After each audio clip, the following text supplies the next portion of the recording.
You're listening to an Airwave Media Podcast. What does Sputnik have to do with student loans? How did a set of trembling hands end the Soviet Union? How did inflation kill moon bases? And how did a former president decide to run for a second non-consecutive term?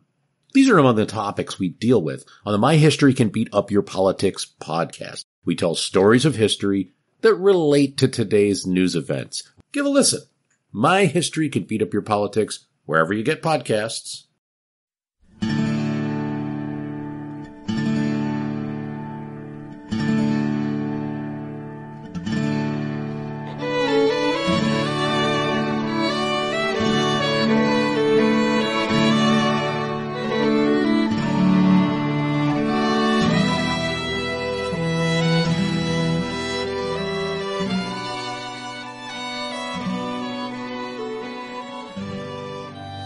Hey everyone, thanks for tuning in to the 225th episode of our Civil War podcast. My name is Rich. And I'm Tracy. Hello y'all, welcome to the podcast. With this week's show, we're going to finish up our discussion of the Battle of Prairie Grove, which took place on December 7th, 1862, not very far from my hometown of Fayetteville in northwest Arkansas. As we've mentioned before, when I made a trip home this past December, my dad and I took some time to go out to Prairie Grove Battlefield State Park, and we posted some photos from that visit on Facebook this past week, so y'all can check those out. And there's even a special bonus photo of Tracy sporting some Razorbacks paraphernalia, which somehow got posted there along with the Prairie Grove pictures. Uh-huh. Okay, so anyway, back to our story. As you guys will recall, on the Union side, we have Francis Herron and the Missouri divisions arriving at Prairie Grove and finding that their path to link up with James Blunt and his Kansas division is blocked by the Confederates. Blunt is still down at Cane Hill, where he has been waiting to see if Herron or the Confederates will get to him first. Right. And speaking of the Confederates, the rebel commander, Thomas Hindman, had originally planned to attack Blunt at Cane Hill and crush him there, but then Hindman received a major surprise when he got news that Herron and the Missouri divisions were unexpectedly approaching after they'd made an extraordinary forced march to come to Blunt's aid. And so Hindman was forced to change his plans. He decided to scoot around Cane Hill, get in between Herron and Blunt, overwhelm Herron first, then turn and attack Blunt, defeating each federal force in detail, that is, separately. We said last time that Thomas Hindman never actually intended to fight at Prairie Grove. That's because with his new plan, he wanted/needed to fight Herron as far away from Cane Hill as possible. But Prairie Grove was only 6 miles away from Blunt's position at Cane Hill. However, despite this major wrench being thrown into his plans, Hindman decided to stand pat at Prairie Grove, with half his army facing Herron and the other half facing the direction from which he expected Blunt to appear. But we pointed out that by making this decision, Hindman was surrendering the initiative, and with it his ability to dictate the flow of events. In short, by deciding to fight at Prairie Grove, especially with his limited supply of ammunition, Hindman was really just placing his army between a rock and a hard place.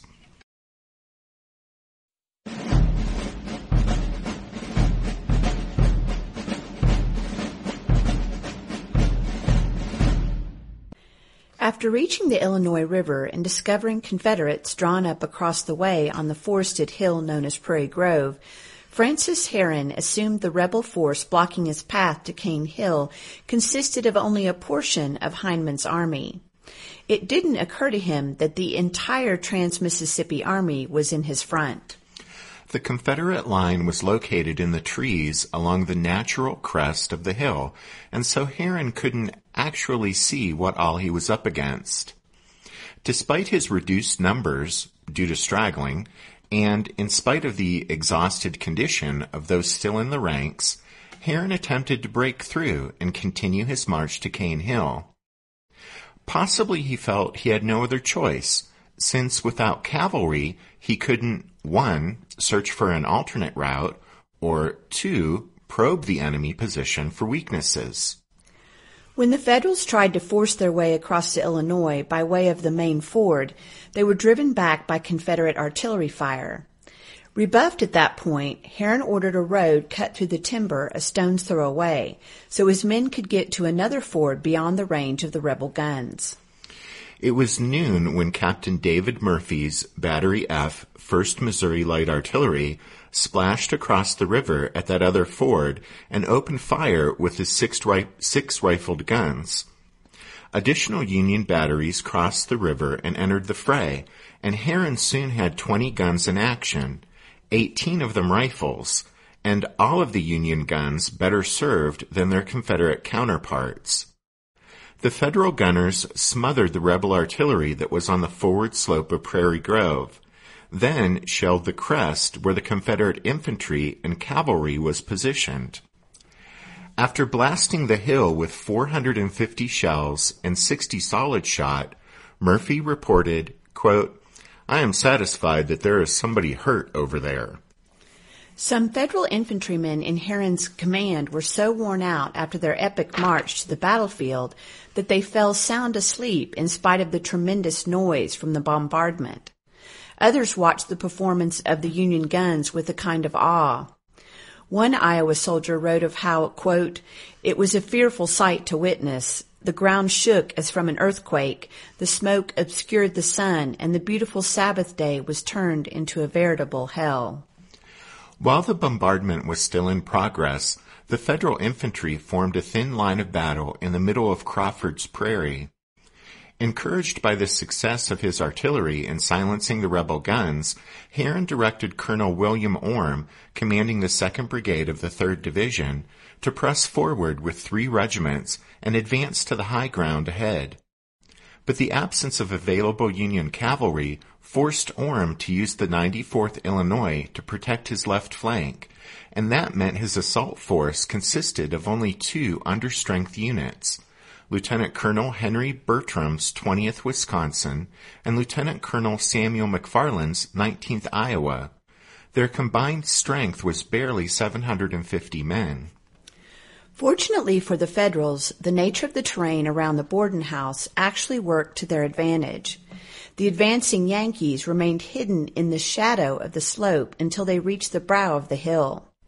Only then did they gradually come into view of the rebel defenders, who were positioned so far back from the military crest that they couldn't see what was happening on the forward slope of the hill or on the prairie below.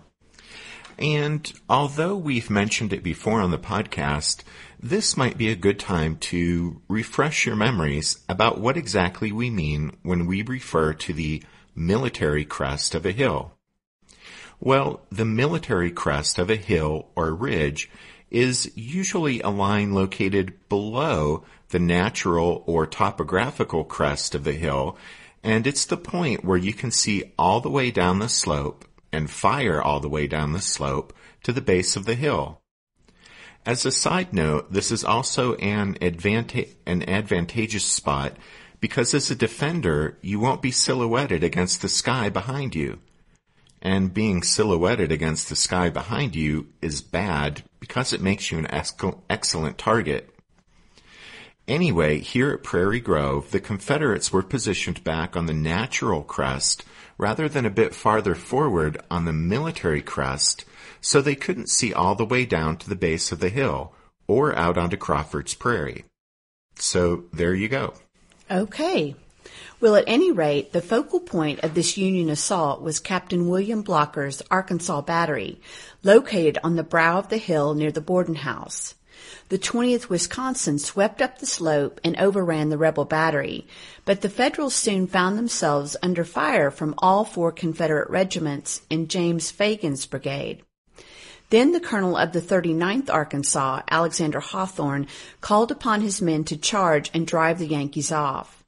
Hawthorne reported that, quote, "They responded with an Arkansas yell that rang out loud and clear above the roar of battle. For a few moments, the fight was terrific." A Wisconsin officer described the action in a gully just west of the Arkansas battery where the struggle was the most intense. Quote, "The line in the ravine began to thin out. Wounded men dragged themselves back out of the fire, and occasionally an unhurt man arose and made a dash for the rear. I saw our colonel's horse stagger riderless down the slope and fall dead. The colonel limped after, using his saber as a support. He was covered in blood. The major was forming the men as they came back from the ravine, down the slope below the guns, but our fight for that day was done." After suffering 50% casualties, the 20th Wisconsin retreated down the slope. As bad as that was, the 19th Iowa fared even worse. Coming up behind the left of the 20th Wisconsin, the Iowans entered a deadly trap. Moving through the orchard behind the Borden house, they unknowingly advanced into a sharp angle in the Confederate line. Suddenly, the rebel infantry and Marmaduke's cavalry opened a terrific fire on the Yankees from front and flanks with muskets and shotguns. Intense fighting raged for several minutes at close range. One Iowa soldier later recalled how, quote, "The rebels all at once rose out of their hiding place and began to fire at us. If we had remained in the orchard but a few minutes longer, we would have all been killed, wounded, or taken prisoner." End quote. As it was, the casualty rate in the 19th Iowa was 55%, the highest of any regiment at Prairie Grove. The commander of the 19th Iowa, Lieutenant Colonel McFarland, was one of the killed. Also among the dead were Colonel Joseph Pleasance of the 37th Arkansas and Major Robert Chew of Chew's Arkansas Sharpshooter Battalion.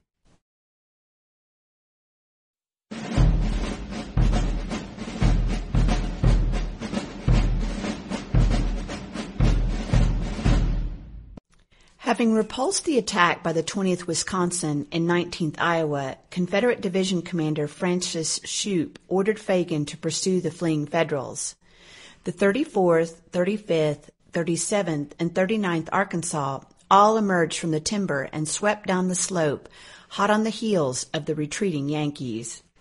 But as soon as the last of the Wisconsin and Iowa infantrymen dashed or limped past the Union gun line, Herron's artillery opened up on the advancing rebels with devastating rounds of canister. An Iowan reported with grim satisfaction that the oncoming Arkansans, quote, "received fire so terrible it seemed to lift them up in the air and hurl them back into the forest." Like giant shotgun blasts, the Federal canister knocked down men like tin pins, and the Confederates scrambled back to the safety of the woods atop the hill. They left behind more than 100 dead and wounded in the Borden wheat field. When the counterattack by the Arkansans of Fagan's brigade was broken up and hurled back, it prompted Herron to order another assault, and so he directed Colonel Daniel Huston, commanding the 2nd Division, to go in with his other 3 infantry regiments. Because Huston kept the 20th Iowa back to secure his right flank, his assault was only marginally stronger than Orm's. Colonel John Clark's 26th Indiana numbered 450 muskets, while Lieutenant Colonel John Black's 37th Illinois consisted of just 400 men. The second Union attack was a repeat of the first. The 2 regiments passed around the east side of the Borden house and entered the deadly ground of the orchard. Hit by intense rebel fire, the 26th Indiana on the left staggered to a halt and then fell back in disarray. Captain Robert Braden wrote, "As we came off the field, the bullets were flying seemingly as thick as hail, and nearly everyone was struck either in his person or clothing." In moments, the Hoosiers suffered a casualty rate of 45%.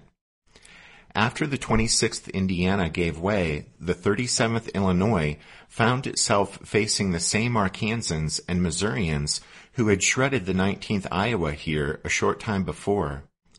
The 37th was a veteran regiment, and 2 of its companies were armed with fast-firing Colt revolving rifles. But the odds were simply too great. The Illinoisans fell back to the Borden house and made a brief stand there before withdrawing to the safety of the Union artillery line.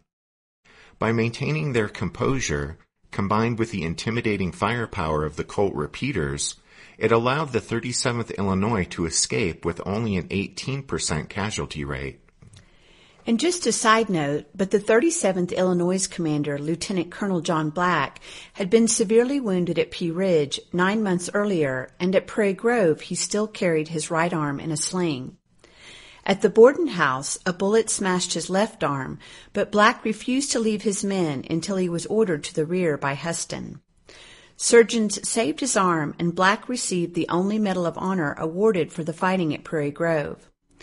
Interestingly, his brother, Captain William Black of the 37th Illinois, received a Medal of Honor for his heroism at Pea Ridge, and so that made the Black brothers the first siblings to earn the decoration for their actions during the Civil War.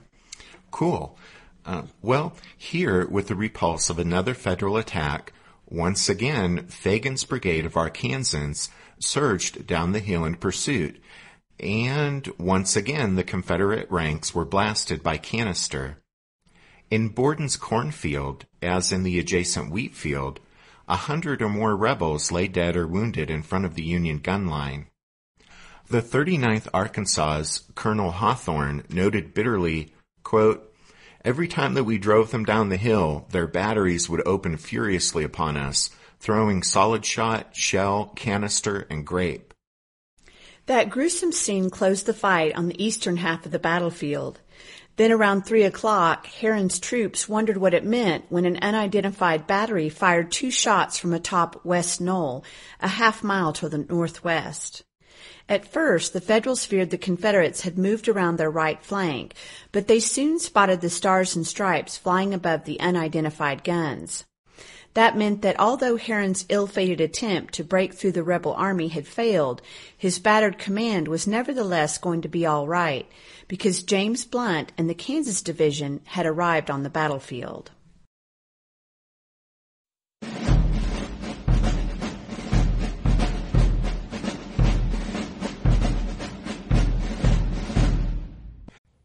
What's something you learned in history class that you feel wasn't the whole truth? Better yet, what's something you didn't learn at all that was omitted completely? That's what I'd like to call redacted history. I believe that all history, no matter how good or bad, needs to be told. There are wars, massacres, battles, and entire historical events that are just not in our school's history books. Have you ever heard of Mary Bowser? I didn't think so. My name is Andre White, the host of the Redacted History Podcast, the place where history's forgotten events, heroes, and villains get their story told, one episode at a time. So come huddle around the campfire with me and get ready to hear the stories that you were robbed of. And get comfortable. We're going to be here a while. The Redacted History Podcast. Real history never dies. Stream the Redacted History Podcast on Apple Podcasts, Spotify, or wherever else you get your podcasts. Did archaeologists discover Noah's Ark? Is the rapture coming as soon as the Euphrates River dries up? Does the Bible condemn abortion? Don't you wish you had a trustworthy academic resource to help make sense of all of this? Well, I'm Dan Beecher, and he's award-winning Bible scholar and TikTok sensation Dr. Dan McClellan, and we want to invite you to the Data Over Dogma podcast, where our mission is to increase public access to the academic study of the Bible and religion, and also to combat the spread of misinformation about the same. But, in a fun way. Every week we tackle fascinating topics. We go back to source materials in their original languages. And we interview top scholars in the field. So whether you're a devout believer, or you're just interested in a clear-eyed, deeply informed look at one of the most influential books of all time, we think you're going to love the Data Over Dogma podcast, wherever you subscribe to awesome shows. At Cane Hill, by mid-morning, Blunt had concluded that the Confederates had pulled a fast one on him and had bypassed his position. This was an alarming development, since if Hindman was on Fayetteville Road, it meant that Herron and the Missouri divisions were marching into an ambush. Blunt sent couriers racing to warn Herron of the danger, but they were turned back by swarms of Confederate cavalry. That was enough for Blunt. Between 9 and 10 o'clock, the Kansas division hurriedly departed Cane Hill. But instead of heading directly toward Prairie Grove, as Hindman expected, Blunt first hurried north to ensure the safety of his supplies and wagons at Ray's Mill. Only after detaching a reinforced brigade to secure his supply depot at Ray's Mill did Blunt then turn east toward Prairie Grove, 6 miles away. Herron's artillery was in action by that time, and the Kansas division marched toward the sound of the guns at a furious pace. It must have been an amazing sight, because instead of advancing in column on a single road, the Kansas division surged across the relatively open countryside in a huge mass. Each unit set its own pace and chose its own path. Some infantry regiments jogged nearly the entire way at the double quick. Blunt reached the battlefield sometime after 2 o'clock, accompanied only by his escort and a section of artillery. He rode to the top of the highest hill in the vicinity and unfurled a United States flag. Then he ordered 2 shots fired to announce to Herron's embattled command that help had arrived. As you guys will no doubt recall from the last show, Hindman, anticipating Blunt's arrival from Cane Hill, had posted half of his army, led by Division Commander Daniel Frost, behind a stream called Muddy Fork. But throughout the day, Frost waited in vain for Blunt to appear, wondering, well, come on, where was the Kansas division? The mystery was solved in mid-afternoon with the Federal commander's dramatic appearance on West Knoll, northwest of Prairie Grove. Blunt had taken an unanticipated path to Prairie Grove and so appeared from an unexpected direction. One can only wonder what went through Hindman's mind when he realized another major wrench had been thrown into his plans. It must have been a bitter pill for the Confederate commander to swallow when he recognized that since he had spent hours holding back fully half of his army to meet a threat that never materialized, he'd therefore missed a golden opportunity to crush Herron with his entire force. With Blunt's surprising appearance from an unexpected direction, Frost was no longer doing any good at Muddy Creek, so Hindman directed him to come up and deploy his troops on the west side of Fayetteville Road, in line with Shoup's men who were to the east side of the road. As Frost came up, Colonel Robert Shaver's 1,200-man brigade of Arkansans deployed on the right, nearest the road, and nearest Shoup's line. Then Brigadier General Mosby Parsons' 3,100-man Missouri Brigade was in the center, and Brigadier General John Roan's reserve brigade of 2,100 troops, mostly dismounted Texas cavalry, was on the left. Meanwhile, the Kansas division arrived on the battlefield. The men caught their breath, units sorted themselves out, and Blunt made preparations for an assault. Blunt doubted his 5,000 men could drive the rebels off the hill, but he felt that he had to do something to relieve the pressure on Herron. To kick things off, for an hour, 18 of the Kansas division's guns, 10 of them rifled, bombarded Frost's rebels who were there across the way atop the western part of Prairie Grove. Under cover of this barrage, Blunt's infantry and some cavalry formed a line of battle on Crawford's Prairie. On the right, Colonel William Weir's 2nd Brigade consisted of the 10th Kansas, 13th Kansas, and 3rd Indian. On the left, Colonel William Cloud's 3rd Brigade was composed of the 11th Kansas, 2nd Kansas Cavalry, and 1st Indian. A half-dozen cavalry regiments extended the line to the west and secured Blunt's right flank. When the 1st Indian on Blunt's left connected with the 20th Iowa on Herron's right, Blunt and Herron had finally linked up, and Thomas Hindman's fading hope of defeating the Federals in detail flickered out. Around 4 o'clock, Blunt's line advanced up the slope on either side of William Morton's house. On the Confederate side, the 8th, 9th, 10th, 11th, 12th, and 16th Missouri of Parsons' brigade, supported by Arkansas regiments from Shaver's and McRae's brigades, moved down the slope to engage the Federals. The result was a confused clash, really an enormous skirmish, amongst a tangle of trees and brush. A trooper in the 2nd Kansas Cavalry recalled how he and his comrades on the Federal side, quote, rushed forward, sheltering themselves as much as possible behind trees, and opened a brisk fire on the enemy and kept it up some time. We did not fight by volley, but each man fired when he saw some enemy to shoot at, and the enemy fired in the same manner. End quote. As that indicates, this went on for some time, but the Federals were unable to drive off the numerically superior Confederates. So Colonels Weir and Cloud finally pulled their men back around 5 p.m. Thinking the Yankees were on the run, Parsons and Shaver started off in pursuit. In the rapidly fading light of the December day, the rebels swept down the slope and surged across Morton's wheat field toward the Union artillery line. And you can guess what happened, right? The 18 Federal guns here fired round after round of canister at the oncoming Arkansans and Missourians. Lieutenant Henry Palmer of the 11th Kansas wrote, "They staggered back like drunken men, then rallied and pushed on again." No one could deny the Confederates made a valiant effort, but gallantry could only accomplish so much in the face of the fierce Federal cannon fire, and before long the rebels retreated back to the top of the hill. Among the dead left behind was Colonel Alexander Steen of the 10th Missouri, and with that, as darkness started to cover the landscape, the fighting came to a close at the Battle of Prairie Grove.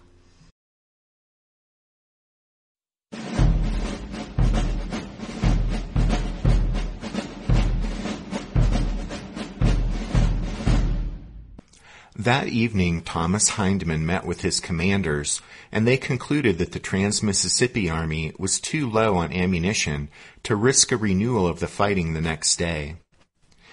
In a larger sense, though, there was no reason to stay put, even if ammunition had been plentiful. That's because the objective of the campaign, which had been to defeat the Federals in detail, was no longer attainable now that Blunt and Herron had successfully linked up. Furthermore, while Hindman had no hope of reinforcement, thousands of stragglers from the Federals' Missouri divisions were making their way toward Prairie Grove. That meant that by morning, the Yankees' casualties from the just-finished combat would be made up by those men just arriving at the battlefield. Hindman really had no choice. There was nothing for him to do except take his army back over the Boston Mountains to the Arkansas Valley and wait for another opportunity to have a go at the Yankees. And so around midnight, Shoup and Frost led their divisions away from Prairie Grove, slipping away south on Cove Creek Road, with the wheels of their artillery pieces wrapped in blankets to muffle the sound. Marmaduke's horsemen brought up the rear. On the Federal side, when the fighting ended on December 7th, James Blunt was convinced that the Confederates would continue the fight the next day, and he prepared accordingly. However, when he learned that Hindman had slipped away, Blunt chose not to pursue. Instead, the Federals remained on the field to bury the dead and tend to the wounded of both armies. As for the Butcher's Bill at Prairie Grove, the Trans-Mississippi Army is thought to have brought just over 11,000 men to the battle and lost 204 killed, 872 wounded, and 407 missing. Nearly all of the missing were unhappy conscripts from Arkansas who defected to the Union side.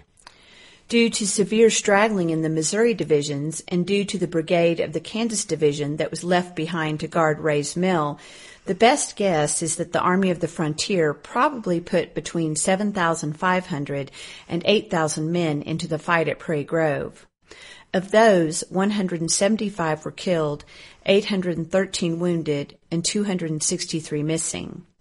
Almost all of the missing were cavalry troopers captured during the initial early morning surprise attack by Marmaduke's rebel horsemen.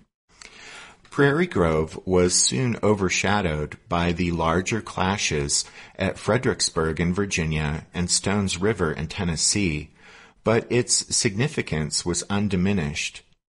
That's because at the tactical level, Prairie Grove was a draw, but in strategic terms, it was the most significant Union victory in the Trans-Mississippi after Pea Ridge. An Iowa officer aptly summed up Prairie Grove as a, quote, powerfully stunning blow from which the western portion of the so-called Southern Confederacy never recovered. At Prairie Grove, a major Confederate effort to reassert control over northwest Arkansas and to threaten southern Missouri and the Indian Territory was decisively turned back. Instead of marching north to the Missouri River, the rebels were forced to withdraw back to the south across the Boston Mountains.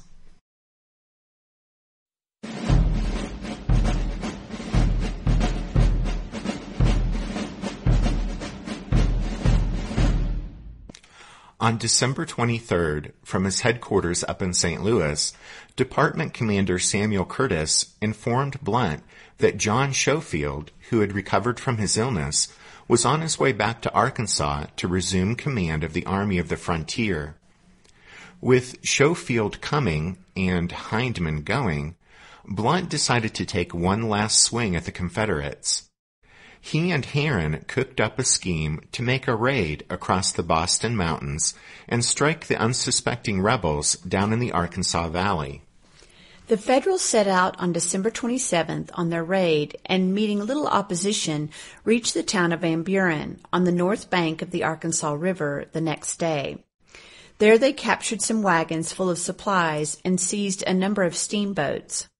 Caught by surprise, Hindman rushed troops to the scene, and the Confederates deployed on the south bank of the Arkansas, opposite Van Buren. Some shells were thrown across the river, but neither side displayed much enthusiasm at the thought of crossing the Arkansas to actually come to grips with the enemy. The greatest damage done by the raid wasn't even a deliberate act on the Federals' part, but occurred when Confederate commissary and quartermaster officers over at nearby Fort Smith panicked and set fire to wharves and warehouses. Not satisfied with burning down the Fort Smith waterfront, they also torched 2 fully loaded steamboats. The episode was a devastating blow to Hindman. Fort Smith had been his main supply depot on the river. The flames consumed irreplaceable goods and supplies, and with nothing left to protect, Hindman withdrew from the area and left Van Buren to the Federals. Blunt, pleased with the mischief he had caused, pulled out of Van Buren on December 30th and headed back to the north side of the Boston Mountains. In his excellent book, Fields of Blood, William Shea writes that the Van Buren raid marked the end of the Prairie Grove campaign. Distressed by the ease with which the Federals had crossed the Boston Mountains, Confederate Department Commander Theophilus Holmes ordered Hindman to move the Trans-Mississippi Army south to Little Rock. Hindman offered no objections, and during the first 2 weeks of 1863, the Confederates slowly made their way down the Arkansas Valley. The weather was terrible, and the 180-mile march was a miserable, demoralizing experience. Horses and mules died by the hundreds, and men straggled or outright deserted in tremendous numbers.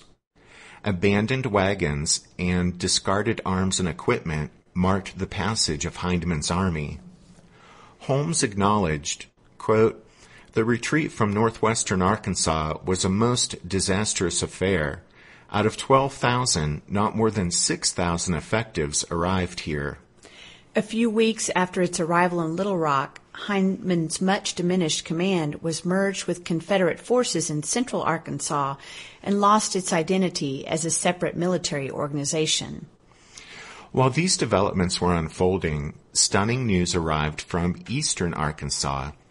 A large Union amphibious expedition had started out from the Mississippi River, pushed 50 miles up the Arkansas River, and on January 10th and 11th, 1863, struck Arkansas Post, the only fortified position on the river below Little Rock.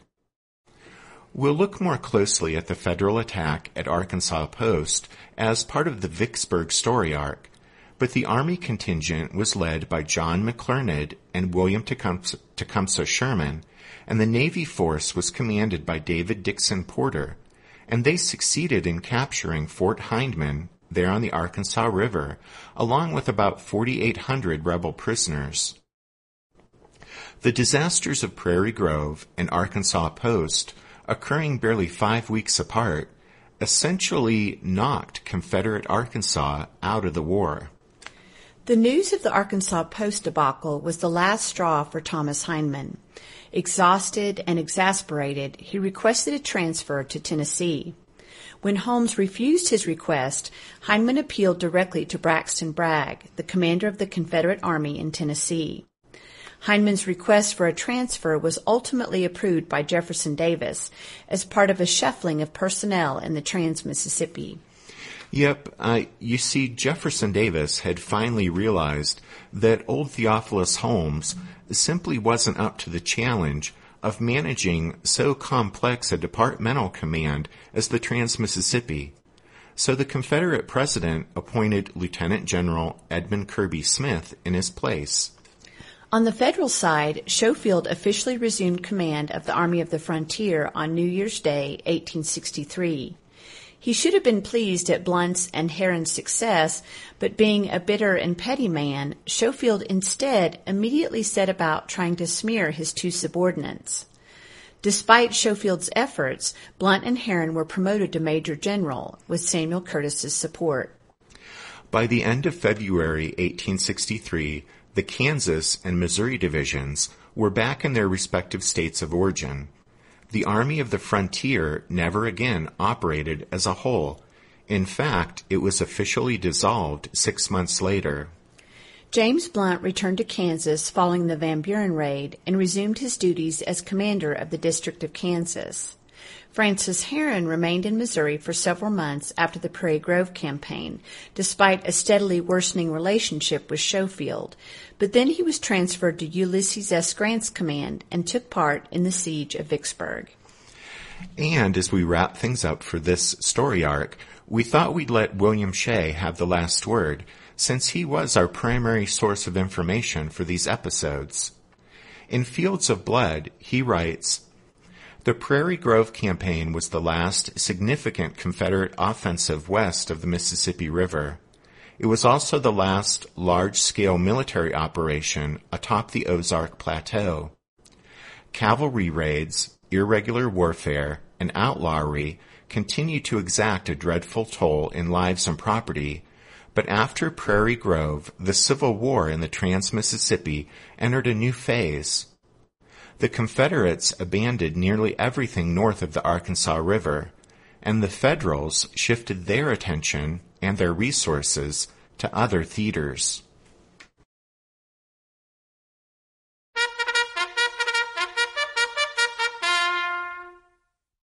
That means it's time for this episode's book recommendation. And our recommendation this time is The Civil War in the Southwest Borderlands, 1861 to 1867, by Andrew E. Masick. And no, Tracy didn't make a mistake when she said 1867. Oh, okay, so this is another recommendation that doesn't have anything to do with Prairie Grove, but it is an excellent book that deals with the war west of the Mississippi.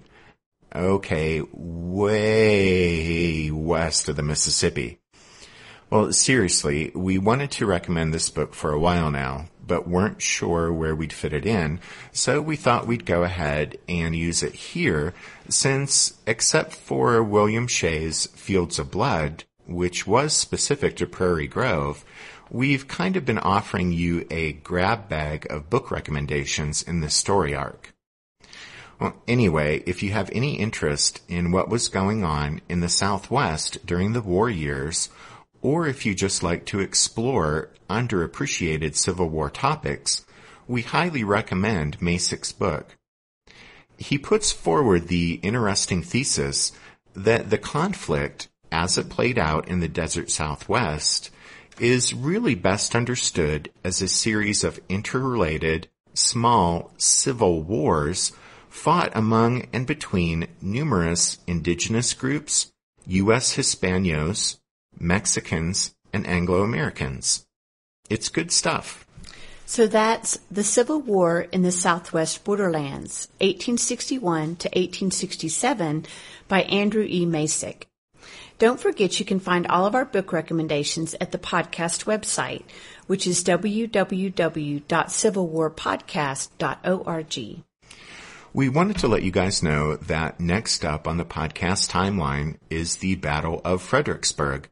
So from Arkansas, we're headed back to Virginia, and we'll be working our way through the story of Ambrose Burnside and the bloody federal disaster there along the banks of the Rappahannock River in December 1862. As we wrap up this episode, though, we want to be sure to take a minute to give a shout-out to the newest members of the Strawfoot Brigade, Richard, Zane, and George. And thanks also to George for the nice things he had to say about the podcast on Twitter this past week. That made our day. Thanks for listening to this episode of The Civil War, 1861 to 1865, a history podcast. Rich and I do hope you'll join us again next time when we'll start setting the stage for the Battle of Fredericksburg. But until then, take care. Thanks, everyone. Bye.